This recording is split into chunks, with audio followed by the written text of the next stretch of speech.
আমাদের সবাইকে নবী সাল্লাল্লাহু আলাইহি ওয়াসাল্লামের সামনে মুখ দেখাতে হবে না?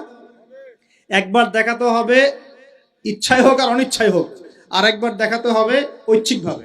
ইচ্ছায় হোক আর অনিচ্ছায় হোক কোথায়? কবরে। কোথায়? সবাইকে দেখানো হবে। আমি আপনি এভরিবডি সবাই দেখবে আমাদের নবী মুহাম্মদ সাল্লাল্লাহু আলাইহি ওয়াসাল্লামের এই নূরানি চেহারা, সবাই দেখবে ইনশাআল্লাহ। আল্লাহ পাক প্রশ্ন করবেন, ফেরেশতাদের মাধ্যমে প্রশ্ন করাবেন, মান হাযার রাজুল বুইসা ফীকুম, এই ব্যক্তিকে যাকে তোমাদের কাছে পাঠানো হয়েছিল। পৃথিবীতে যদি আমরা রাসূলের সুন্নাহ মতো চলতে পারি বা চলার চেষ্টা করি, ইনশাআল্লাহ সেই ব্যক্তি বলতে পারবে যে তিনি হচ্ছেন রাসূলুল্লাহ সাল্লাল্লাহু আলাইহি ওয়াসাল্লাম। আমি আল্লাহর কিতাব পড়ে জেনেছিলাম যে তিনি আল্লাহর রাসূল সাল্লাল্লাহু আলাইহি ওয়াসাল্লাম। আর একবার হচ্ছে ঐচ্ছিক। এটা কেমন? রাসূল সাল্লাল্লাহু আলাইহি ওয়াসাল্লাম হাউজে কাউসারের সামনে দাঁড়িয়ে থাকবেন। আকাশের তারা যত বেশি, তার চেয়ে বেশি হবে পানপাত্র, গ্লাস। তো নবী সাল্লাল্লাহু আলাইহি ওয়াসাল্লাম সবাইকে হাউজে কাউসারের পানি পান করাবেন।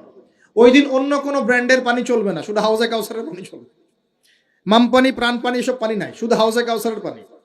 কথা বুঝতে পারছেন? কোনো ড্রিঙ্কস নাই, সফট ড্রিঙ্কস, হার্ড ড্রিঙ্কস, কোনো ড্রিঙ্কস নাই, শুধু কি হাউজে কাউসারের পানি। এই পানি ছাড়া কোনো পানি নাই।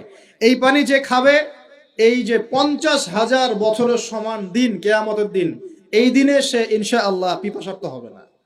সে আর কোনোদিনও পিপাসার্ত হবে না ইনশাআল্লাহ।